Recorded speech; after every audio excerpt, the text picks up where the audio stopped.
O'zbekiston terma jamoasidan nima kutishni bilmaysiz. Kolumbiya va Portugaliya jamoasi ustozi termamiz haqida qanday fikr bildirdi?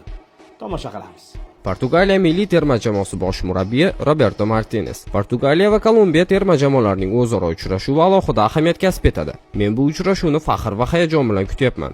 Fabio Cannavaro boshchiligidagi O'zbekiston milliy terma jamoasi ulkan hurmatga loyiq. Play-offdan mundialga chiqadigan terma jamoalar esa har doim o'zgacha ishtiyoq bilan o'ynaydi. Kolumbiya ustozi argentinalik Nestor Lorenzo. Biz jamoamizni optimal formaga kirishi uchun kerakli barcha ishlarni amalga oshiramiz. So'nggi o'yinlarda shogirdlarim o'yinini yaxshilab, saviyani oshirib bormoqda. Turnir oldidan 20 kun davomida o'quv yig'in mashg'ulotlarini o'tkazamiz. O'sha pallada ko'plab kamchiliklarimizni ko'rib olish uchun imkoniyat bo'ladi.